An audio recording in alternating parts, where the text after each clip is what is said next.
Berikut ini perkembangan terkini Perang Rusia dan Ukraina hari ke-782 pada Senin, 15 April 2024. Hari ini pukul 9.15 waktu setempat, terjadi beberapa ledakan terjadi di Sevastopol yang diduduki Rusia.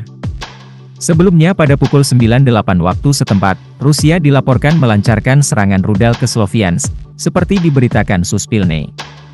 Iran disebut tiru cara Rusia bombardir Ukraina. Serangan Rusia terhadap Ukraina digunakan sebagai model serangan drone dan rudal Iran terhadap Israel pada Minggu, 14 April 2024, menurut penilaian Institute for the Study of War, ISW.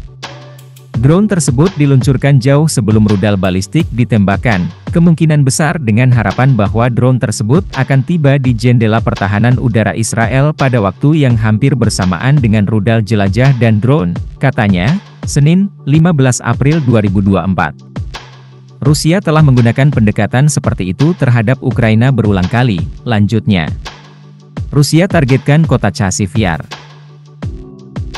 Panglima tertinggi Ukraina, Kolonel Jenderal Oleksandr Syrsky, mengatakan Rusia berencana merebut kota Chasiv Yar pada 9 Mei 2024, pada peringatan kemenangan Uni Soviet atas Nazi Jerman dalam Perang Dunia Kedua. Rusia memfokuskan upayanya di sana sebelum bergerak menuju kota Kramatorsk, katanya.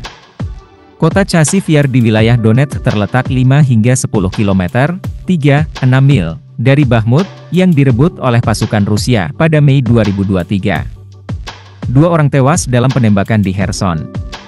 2 orang tewas setelah Ukraina diklaim menembaki wilayah Kherson pada Minggu kemarin, menurut laporan Vladimir Saldo, seorang pejabat pendudukan Rusia. Pada hari yang sama, Kementerian Pertahanan Rusia mengatakan drone Ukraina dilaporkan berada di wilayah Krasnodar dan Belgorod Rusia dan di Laut Hitam. Ukraina kewalahan hadapi Rusia di garis depan. Presiden Ukraina, Volodymyr Zelensky, mengakui pasukannya kesulitan menghadapi pasukan Rusia di garis depan. Situasi di garis depan selama perang panas selalu sulit. Namun saat ini, dan khususnya di wilayah Donetsk, keadaannya menjadi semakin sulit, kata Zelensky, Minggu kemarin, seperti diberitakan The Guardian. Presiden Ukraina itu juga memperingatkan bahwa Rusia mungkin bersiap melancarkan serangan besar-besaran pada akhir musim semi atau musim panas.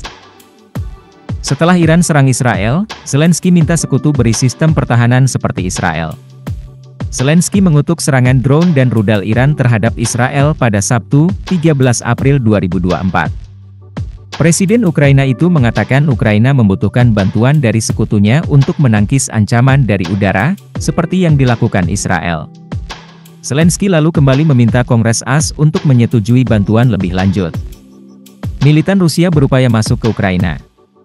Ukraina melaporkan adanya upaya dari kelompok militan dan pengintaian Rusia yang mencoba masuk ke Ukraina melalui wilayah Sumy. Namun, penjaga perbatasan Ukraina langsung menembaki mereka ketika hendak memasuki wilayah Ukraina.